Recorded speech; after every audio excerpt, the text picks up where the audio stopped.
Alright guys, let's check it out. Yu-Gi-Oh! Cross Duel. This is like a tutorial on how to play it, I guess. It's also my reaction. That anyone can enjoy.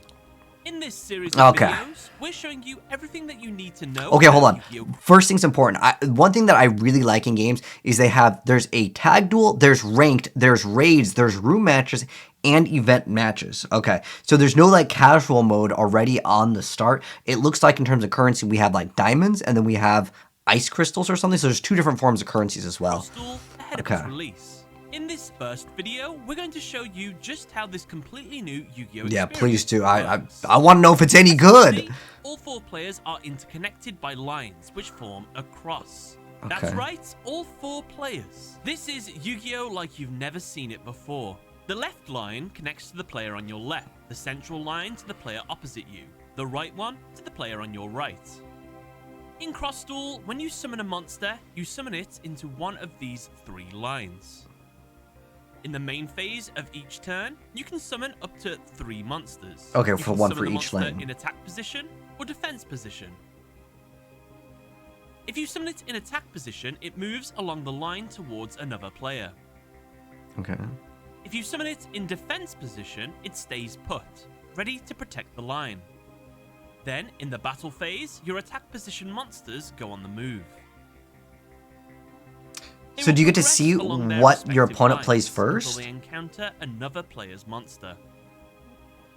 When 2 monsters collide, you lose the attack. Just like in regular Yu-Gi-Oh, the monsters with the highest attack points or defense points wins. Wait, hold on. This is actually different though, because this Summon Skull now only has 500 attack. So like, even if you have like a trash monster, it's not like it just dies for nothing, right? It still does do permanent damage. That's more in line with like Duelists. The winning monster loses the points difference. Okay, they're explaining it now. Because that is a huge difference, because that means if you just summon like Battle Ox, it can't just run over all the small monsters. The player you target with your summons are key to your Cross Duel strategy. Wait, so what happens when it's in defense mode though? Does it like subtract anything?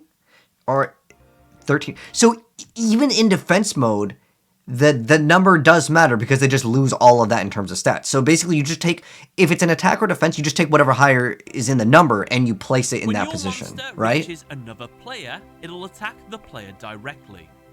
It'll damage that player's life points by the number of remaining attack points the monster has. Okay. On top of that, in Cross Duel, you gain any life points that one of your monsters takes away from another player. Oh, that's interesting. That's definitely different. So what was the starting life points? 4,000? Last place. The person's at 68, so was it 8k? Flip things upside down. We'll go back and let's slow it down. To first. Okay. Trap cards and spell cards also feature in Cross Duel. You can set trap cards during your main phase. If their conditions are met, a trap card will activate. When attacked directly. Use them to catch other players out and turn the tide in your favor. Do those also move? You can play spell cards during the battle phase before any monsters move. Wait, all wizardry affects monsters you have? Advantage to ensure your monsters prosper. Wait, what? Wait. Dark Magician now has skills. What? Because it's activated like wizardry. Match of Cross Duel. So that's 8 main. And also Dark Magician was orange, not like yellow. Don't go too early with your most powerful cards. Cross Duel is all about timing and strategy. Okay, I'm not sure why you would ever summon, like, why wouldn't you just summon your powerful monster? That means you literally get to heal for the life points as well. Like, it just should be all about throwing your, like, toughest monsters first, right? Unless, like, you know what your opponent has face down. Think ahead and make your play at the critical moment. Sometimes you'll need to work together with an opponent to take other players down. Form temporary alliances and break them when the time is right. The game ends when one player's life points have been depleted to 0, or when all 8 turns have elapsed. Okay, the final positions are worked out based on each player's life points. The player with the highest life points is the winner. That's our quick introduction to Cross Duel. Okay, they didn't actually explain something, because I was following this game for a while before. With a dynamic 4-player experience that is something for everyone. Okay. And this is just one of the ways you can enjoy the game. In our next video, we'll be showing you some of the different modes that will be available in YuGiOh. Okay, cool. I can't wait to see this. This was just announced. In the near future. Okay. Do we get a release date? Into the next video on the 31st of August. Oh, so in 2 days. About raid duels, tag duels, and more. Raids are coming to the game? I wonder, does that mean you all battle against like one AI? That's my guess. It's like probably 3v1. Okay, so that's basically it. So talking about things that they didn't get to actually like talk about over here, really quick, there was one thing that I did want to go ahead and actually mention that they did not mention that I feel like is actually quite important. So let me go ahead and actually just throw in some audio and just we'll do this in the background. We'll just mute it. So one thing that's important that they did not mention, and I like I said, I've been kind of keeping tabs on it because I watched it when they first announced it. So this is actually a better system because I think before it always rolled to like the right in some sort of like thing. However, being able to basically attack, I guess you essentially attack all of your opponents, right? Now, they didn't mention this, but the middle lane is actually the most important. It's not just like, oh, whatever.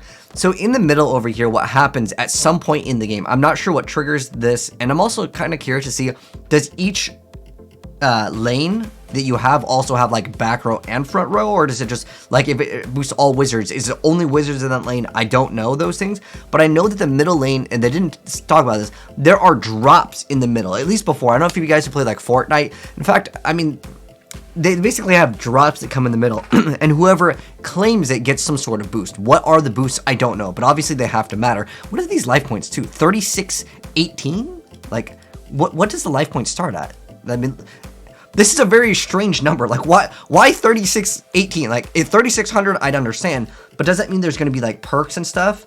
But it looks like, I think it's 4000, unless maybe the guy played a card and it does some weird amount of damage to everyone. So there is pendulums. I'm wondering like how this is going to work, because Dark Resonator, it's not a vanilla. Time Gazer Magician, that's a pendulum monster, and there's no pend in here. So I'm thinking they're just taking a bunch of cards that have numbers. Now, in terms of like my reaction, my thoughts on this so far, I think it's interesting. No matter what, we're gonna try out every Yu-Gi-Oh game. Some of you guys that are like OG like fans, you guys remember I actually played that game on the GameCube. That game is straight up impossible. Like that game was the False-Bound Kingdom was like super insanely hard. And then we also did like a playthrough of like Wheelie Breakers, which is the game where you duel while actually trying to play Mario Kart at the same time. Sometimes these Yu-Gi-Oh games come out with crazy ideas, but let me see if they actually show it off. Like there's supposed to be some item, but you can also see there is what looks like to be, I'm not sure what it's officially called. I'm gonna call it like speed, haste, I don't know, but there is some sort of movement. I think how it works is you move one tile forward every single time. And I think there's two tiles you get to actually attack, but obviously you're in defense, nothing happens. And it's weird because does that mean whoever summons a monster first is actually at a disadvantage because you get to see what they throw out, and obviously you can just counter it, right? So in defense mode, and also can you throw up another monster in the same lane that already has a monster in defense position? And can you swap positions? Can you like summon an attack, let it go forward once, play a quick play spell, move it to defense, and then summon another one in the lane? I don't know. There's a lot of things that I wish that they explained in here. I mean, it's like what, a 4-minute video here. So I would really like to see more on it. And I'm also curious to know how you guys feel about this. When a monster attacks the other monster, no matter what, your monsters have value, right? Because like if something's like 1600, 1700 attacks into it, like basically it's only 100 over, but you lose that whole monster. But in this game, it's more balanced around being able to be like, oh, well, you still at least did something, right? But like having cards like, I don't know if they exist in here, right? But like Destiny Hero Defender would be very, very powerful. And I'm also wondering, like, what are they going to do with cards like Total Defense Shogun? Or like, more realistically, because no one plays that card, okay, Super Heavy Samurai, right? Are they going to even have like floater effects, like Mystic Tomato? When it dies, it brings out another card. There's so many questions, like Mystical Tomato, and like, it literally, like, the floaters in this entire like archetype, like in just in general, right? All floaters get like insane value. Like what is it, Shining Angel? People don't play these cards anymore, so it'd be kind of cool. But it looks like they're also adding effects to things that normally don't have effects. Like what is that? Is that Gaga Magician? No, normal monster, right? But there's Dark Magician is orange here, so it may have another effect. So I'm curious to see what they kind of do for this, and it ends in 8 turns. So it's going to be a fast duel. But then also it says, when set position is entered here, the opponent monsters are changed to defense position upon entering until the end of the next turn, their defense becomes 0 and they gain fear.